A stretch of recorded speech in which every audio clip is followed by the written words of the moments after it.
Paulo acredita num sentido metafísico de tudo. Atemporal, anterior a tudo, e que estabelece que cada coisa que acontece, seu naufrágio, sua ida para Malta, sua chegada a Roma, sua queda a caminho de Damasco, tudo tinha um plano obscuro por um certo caráter meio Parkinson de Deus, que escreve certo por linhas tortas.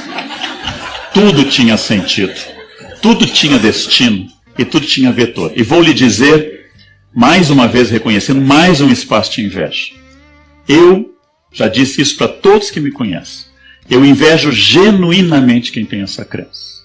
E gostaria muitíssimo de tê-la. Falar que talvez tenha alguém nos assistindo que não tem religião nenhuma e que não aceite Deus. Eu vou citar para você duas perguntas que eu não vou extrair da Bíblia, tá bom? Você talvez não aceite a Bíblia como palavra de Deus. Vou falar de duas perguntas de Shakespeare. Uma está no Hamlet, outra está no Rei Lear. Primeira pergunta é a seguinte: por que algo ao invés de nada? Eu sei que está em Shakespeare, eu estou tirando do contexto, mas para fazer uma pergunta. As coisas existem, mas se no passado, antes do Big Bang, vamos colocar o Big Bang, não havia nada, do nada, nada se produz. 0 mais 0, 0. Nada mais nada é igual a nada. Se antes não havia nada, por que algo hoje? O universo começou. Por que há algo ao invés do nada? Segunda pergunta: por que a música ao invés de ruído? As coisas existem. Isso já é um mistério. Se não existe Deus, por que as coisas existem? E segundo, elas existem de maneira organizada. Elas se interdependem. A beleza, a harmonia. Por que a música ao invés de ruído? Se não há Deus, eu devolvo essa pergunta para você. Todos na mira? Agora é você que está na mira. Se não há Deus, por que há algo ao invés de nada? E por que a música ao invés de ruído? Eu gostaria que você também respondesse essa pergunta, caso você não aceita que existe um Deus. Mas, de maneira geral, na história humana, não há nenhuma sociedade, nenhuma, em que a presença de crenças não tenha sido possível. Existe também, é óbvio, a possibilidade de não ter esse tipo de crença. Por outro lado, a ideia de religião em si, ela é algo que é muito recente, né, no nosso tempo histórico. A organização de cultos, de ideias, de pessoas. Por isso, de novo, acredito eu numa força, que a vida não é uma banalidade, sem dúvida.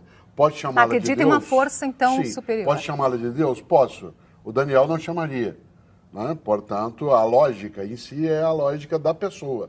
Ela variará. Não há nenhuma obrigatoriedade. Só um adendo.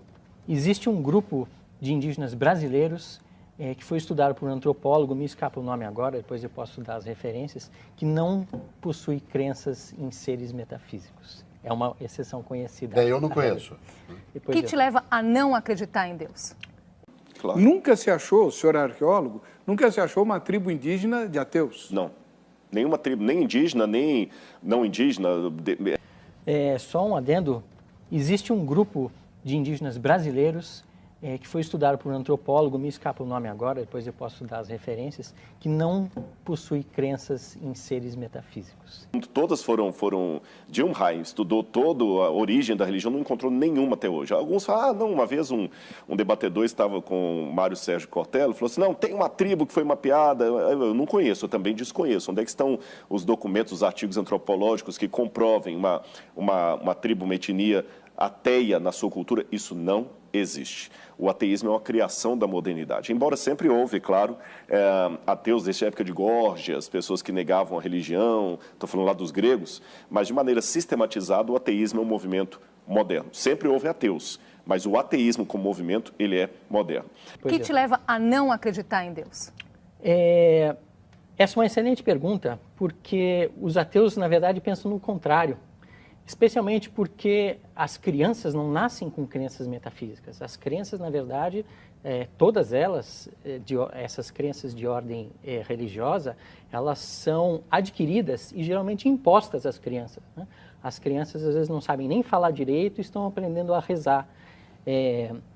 Então, moral da história, todos nascemos ateus, sem exceção. Todas as crianças nascem ateias e elas não se tornariam cristãs se não houvesse um cristão fazendo com que elas fossem cristãs. Elas não se tornariam muçulmanas se não houvesse um muçulmano fazendo as muçulmanas, né?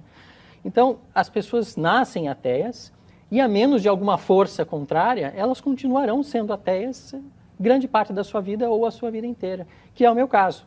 Então, eu nasci ateu e tive a felicidade de não ter pais que me impuseram crença nenhuma. Eu comecei a pensar sobre o assunto por mim mesmo, quando eu achei conveniente. Nunca adquiri a crença, nunca me foi forçada e, naturalmente, desde sempre eu cheguei à conclusão de que não havia deuses. Porque todos os estudos linguísticos e paleolinguísticos feitos até hoje, sem exceção, comprovam que a língua humana só pode vir por aprendizado. Se um ser humano passar o período da lalação, o que é a lalação? É quando a criança está assim, babá, mamãe, que é a lalação. Se a criança não aprender a falar naquela época, ele nunca mais aprende a falar. Isso é interessante. Os homens, os meninos lobos foram criados por animais e depois são resgatados na fase adulta, nunca falaram. Se a linguagem humana, raciocínio comigo vocês têm em casa, se a linguagem humana só pode ser fruto de aprendizado, isso não é uma teoria, é uma coisa quase certa, não há como explicar a linguagem humana pela evolução das espécies. Os próprios evolucionistas admitem isso. Se a linguagem humana vem por aprendizado, como o homem começou a falar? Quem o ensinou? É um problema que eu tenho com a evolução. Uau, eu nunca tinha ouvido. Mas tem até um documentário que você pode assistir, L'Enfant Sauvage. Apesar do nome em francês, eu acredito que tem com legenda. L'Enfant Sauvage seria as crianças selvagens. Que são essas que foram encontradas? Exatamente, foram criadas por lobo. Tem muitos casos de crianças criadas por animais na Índia, né, por exemplo. E essas crianças, mesmo que elas vieram para o convívio humano, não aprenderam a falar mais. Nunca mais? Nunca mais. Nunca mais. Não aprende a falar. A fase da fala tem um momento para começar, um momento para ela. Se passar daquilo ali, não aprende mais, mesmo que o fonético esteja todo desenvolvido, mesmo que o aparelho fonético não tenha nenhum problema fisiológico, não aprende a falar. Então o problema é, se o ser humano só pode falar por aprendizado, todos os indícios até hoje, não tem nenhuma evidência contrária a essa, à luz da evolução das espécies, como se evoluiu o fenômeno chamado fala humana. Está vendo que, na verdade, o problema da fé... Essa é forte. Eu vou falar uma coisa que os céticos falam. Eu não tenho fé suficiente para acertar em certas coisas, por isso que eu sou crente. Eu vou falar meio contraditório, pastores. Eu sou crente porque eu sou descrente. É que vocês me entendem. E que tudo posso naquele que me fortalece. Eu gostaria de dizer essas coisas um pouco de caminhoneiro e um pouco sábias. Eu gostaria de dizer ao meu Deus, não que eu tenho grandes problemas, mas ao meu problema que eu tenho um grande Deus. Essa é boa, essa é ótima.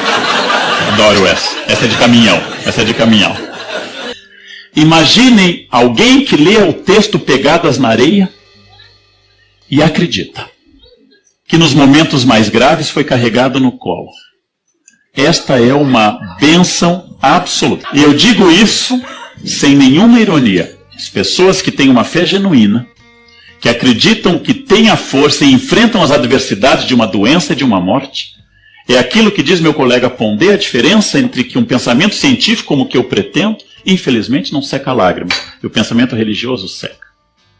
Se eu frequento um velório de uma pessoa que perdeu o filho, e eu vier com uma reflexão científica, eu só aumento a raiva. Seu filho era uma unidade de carbono, as unidades de carbono tendem a se decompor na Terra com o tempo. Inclusive a senhora também apodrecerá em breve, porque é científico. Nós somos seres limitados, e todas as funções vitais tendem a entrar em colapso com o tempo. O seu só foi antes do tempo, mas vai acontecer com todos aqui. Agora durma bem, senhora. É provável que esta ideia científica agrade pouco. Mas se eu disser, seu filho virou um anjo e foi chamado Deus porque Deus chama os bons primeiro. Seu filho está nos olhando. E eu sinto a sua presença aqui. E ele está bem e descansado. E seu filho vai estar nos esperando num lugar perfeito onde não haverá dor, onde todos reencontraremos. Isto é poderosíssimo, sinceramente. Então Paulo tem aquela ideia de que tudo aconteceu. Ele caiu do cavalo porque alguém lhe disse, Saulo, Saulo, por que me persegue? E ficou cego. E ao bater a cabeça, ao cair do cavalo, ficou cego. E eu, que não tenho essa fé, acredito que ele teve um entumecimento fruto da hemorragia que atingiu o nervo óptico. E quando esse derrame provocou pressão sobre o nervo óptico, ele ficou cego. E quando ele diminuiu essa hemorragia, ele recuperou a visão. E ele passou a pregar. E convicto enfrentou Pedro em Jerusalém sobre a necessidade de cumprir. E quando foi decapitado na porta hóstia, quando foi decapitado e sua cabeça pulou 3 vezes até se transformar numa fonte, onde hoje é a linda igreja de São Paulo Fora Mura, ele acreditou ter cumprido integralmente uma missão, que lhe deu sentido em todos os instantes. Então, Quem tem esse tipo de convicção, gente, não escute o Leandro. Vá em busca dessa convicção. Se tiver outra notícia depois, me traga essa notícia e mande algo dizendo assim que estava certo. E de fato eu concordo com você. Paulo pode acreditar nisso. Tudo posso naquilo que me fortalece. Mas quem pode me enfrentar se eu tenho ao meu lado Deus? Que coisa pode ser ruim para quem tem Deus ao seu lado? Tudo tem sentido. Tudo tem sentido. O grande problema é que algumas pessoas, entre elas eu, não acreditamos nesse sentido. Este é um grande problema. Como eu posso, em um minuto, convencer um ateu? Em primeiro lugar, através da ciência. Você não vai poder convencer um ateu que Deus existe. E isso está a favor de Deus. Por quê? Nós devemos entender que existem dois tipos de realidade. Aquelas que são autoevidenciáveis e não são necessariamente testáveis pelo método científico, e aquelas que são testáveis pelo método científico. É a diferença entre teorema e axioma. O teorema é algo que você pode provar pela linguagem da matemática ou pelo método científico. Você prova o teorema de Pitágoras, por exemplo.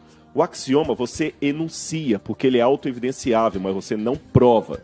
Por exemplo, as retas paralelas de Euclides são infinitas, jamais se cruzam, é algo evidenciável, é algo autoevidenciável, mas não é provável. Para você provar que duas retas são paralelas e infinitas, você teria que ter uma régua do tamanho do infinito. E qual cientista que tem uma régua do tamanho do infinito? Quem pode alcançar o infinito de canto ao canto para dizer que realmente o postulado de Euclides está correto, que as retas paralelas são infinitas? Nunca se cruzam. Nunca se cruzam. Alguns dizem que se cruzam, vou deixar isso aí para os físicos resolverem. Isto é um axioma, não é um teorema. Porque teoremas podem ser provados. E qual a diferença filosófica entre ambos? O axioma pode ser provado porque ele cabe dentro do meu escopo mental. Ele cabe dentro do meu poder de verificabilidade. Mas o axioma está acima do meu calibre mental, está acima do meu calibre de verificabilidade. É muito maior do que eu. Por isso ele é lógico, ele é autoevidente, mas não é cientificamente comprovado. Se Deus pudesse ser comprovado pela ciência, ele seria um teorema. Se Deus fosse um teorema, ele seria muito pequeno para ser Deus. Como ele é maior do que o próprio universo, ele não pode ser evidenciável através de teoremas ou de ciência, mas através de axioma. Faz sentido dizer que Deus existe. Por isso que eu posso dizer que o fato de não poder provar cientificamente a existência de Deus é, do ponto de vista filosófico, a maior evidência da existência de Deus. Sentido. Tudo tem sentido. O grande problema é que algumas pessoas, entre elas eu, não acreditamos nesse sentido. Este é um grande problema. Algumas pessoas, entre elas eu, não acreditamos nesse sentido. Este é um grande problema. Mas me chamou a atenção que eu tive recentemente dando uma palestra em Berlim e eu fiz uma pergunta para o auditório, a maioria deles secularizados, antirreligiosos.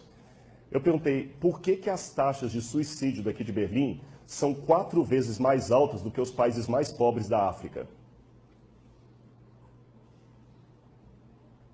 Se ali estão as pessoas mais equilibradas, as pessoas de maior pensamento, que não estão presos à crendice daquelas massas mais simplórias, por que eles têm tanta dificuldade de lidar com problemas sérios da vida? E, aliás, eu já continuo dizendo uma pergunta que eu sei que pode vir do auditório. Muitas pessoas têm dificuldade de conciliar a existência de Deus com a existência do mal e do sofrimento. Ou seja, é o trilema de Epicuro. Se Deus existe e Deus é amor e o mal existe, uma coisa anula a outra.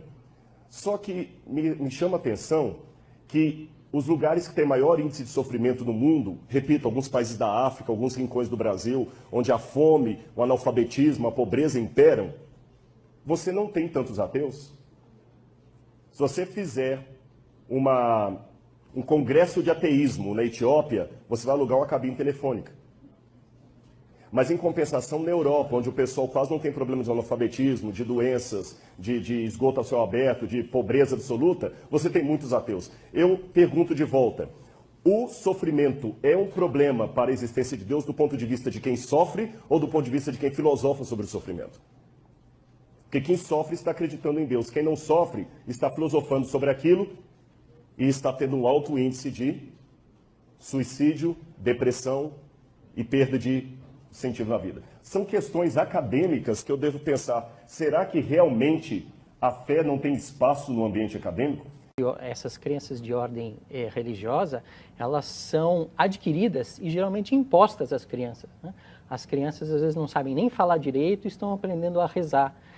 Então, eu nasci ateu e tive a felicidade de não ter pais que me impuseram crença nenhuma. Eu comecei a pensar sobre o assunto por mim mesmo, quando eu achei conveniente. Nunca adquiri a crença, nunca me foi forçada e, naturalmente, desde sempre, eu cheguei à conclusão de que não havia deuses. Realmente nós estamos conseguindo, no ambiente secular, colocar os alunos para pensar. Deus foi banido. Religião que prende você. Religião que nós queremos libertar você de tabus religiosos, de crenças, de missa, de ideia de padre, de pastor, de chefe de centro espírita. Nós queremos libertar você de conceitos teológicos ou religiosos. Você vai ser um livre pensador. Se estamos com esse objetivo, por que os alunos estão com dificuldade de expressar ideias próprias e criatividade? Eu pergunto, será que realmente nós não estamos apenas tornando os alunos meros refletores do pensamento alheio, assim como acusam as religiões de fazer com os membros, só que com outra roupagem? Os alunos estão tendo dificuldade de se expressar por escrito, dificuldade de produção de texto e inteligência fluida, dificuldade de lerem de entender o que leram, analfabetismo funcional, dificuldade de reflexão e o último que eu destaco com um asterisco, dificuldades de lidar com questões existenciais. Me chama a atenção. Flávio Joséfo, um historiador judeu do primeiro século, que não era cristão, ele escreveu: Jesus Cristo, houve um homem, no grego taginestai, um homem chamado Jesus, que foi crucificado, morto por Pôncio Pilatos, e segundo os seus discípulos, ressuscitou no terceiro dia e apareceu a muitos. Flávio Joséfo nunca se converteu ao cristianismo, era um historiador judeu, e ele dá esse depoimento que a ressurreição era algo testemunhado. Esse texto é tão importante que alguns críticos falam, não, foi copista cristão que interpolou, que copiou. Porém, todas as cópias de Joséfo que nós temos, inclusive uma cópia, uma tradução para o árabe, feita por muçulmanos, contém esse trecho. Então, do ponto de vista da crítica textual, é um texto autêntico, original de Joséfo, também testemunhando a ressurreição. Claro. Não, eu não duvido a autenticidade dos textos. Eu duvido, em alguns casos, do testemunho em si. Quer dizer, não, eu vi, eu tive. É um testemunho, está lá escrito que ele viu e que ele teve, mas claro. Que ele esteve mais. Agora, tem uma coisa que é bom, eu gostei de você ter falado uma coisa. Na Idade Média, se acrescentaram muitas lendas. Esse é que é o problema. E o pessoal confunde as lendas que está na Bíblia. E só um detalhe com relação ao testemunho. Quando a pessoa dá um testemunho vendido, ela vai ganhar alguma coisa. O que os apóstolos ganharam com aquele testemunho? Pedro morreu crucificado de cabeça para baixo. Paulo degolado. Então, quanto tempo demorou a mentira? Essa que é a questão. Eles não ganharam nada, só ganharam perseguição. Então, das duas, uma.